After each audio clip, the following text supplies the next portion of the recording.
Cinema മേഖല സ്ത്രീ വിരുദ്ധതയുടെ ഇടമാക്കരുതെന്ന് Binoy Viswam. Cinema മേഖല സ്ത്രീയുടെ കണ്ണുനീരിന്റെ നനവ് പടരുന്ന സ്ത്രീ വിരുദ്ധതയുടെ ഇടമാക്കാതിരിക്കാനുള്ള ജാഗ്രതയും നടപടിയുമാണ് വേണ്ടതെന്നും ജസ്റ്റിസ് ഹേമ കമ്മീഷൻ റിപ്പോർട്ടിലെ ശുപാർശകൾ ഗൗരവപൂർവ്വം പരിഗണിക്കണമെന്നും CPI സംസ്ഥാന സെക്രട്ടറി ബിനോയ് വിശ്വം അഭിപ്രായപ്പെട്ടു. ജോയിന്റ് കൌൺസിൽ സംസ്ഥാന വനിതാ പഠന ക്യാമ്പ് കരുത്ത് വാഗമൺ ബീനാമോൾ നഗറിൽ ഉദ്ഘാടനം ചെയ്ത് സംസാരിക്കുകയായിരുന്നു ബിനോയ് വിശ്വം. കേരളത്തിന്റെ സാംസ്കാരിക മുഖത്തിന് പോറലേൽപ്പിക്കുന്നതൊന്നും അംഗീകരിക്കുവാൻ കഴിയില്ല.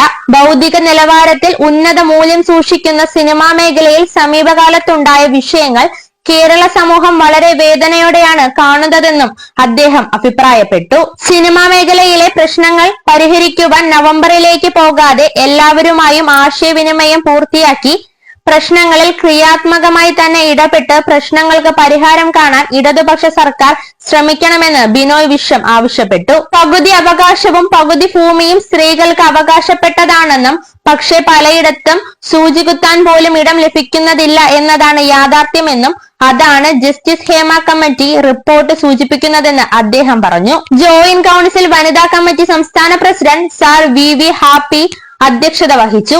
അഭിവാദ്യങ്ങൾ അർപ്പിച്ചുകൊണ്ട് Vaikom MLA CK Asha, joint council chairman KP Gopakumar, general secretary Jayachandran Kallingal, vice chairperson Sugaithakumari, secretariat അംഗങ്ങളായ Bidu Rajan, SP Sumod, D Binil, N Krishnakumar, സ്വാഗത സംഘം ജനറൽ കൺവീനർ S കൃഷ്ണകുമാരി, സംസ്ഥാന വനിതാ കമ്മിറ്റി secretary NN Prajeetha, joint council Kottayam ജില്ലാ സെക്രട്ടറി PN ജയപ്രകാശ്, ഇടുക്കി ജില്ലാ സെക്രട്ടറി R ബിജുമോൻ തുടങ്ങിയവർ സംസാരിച്ചു.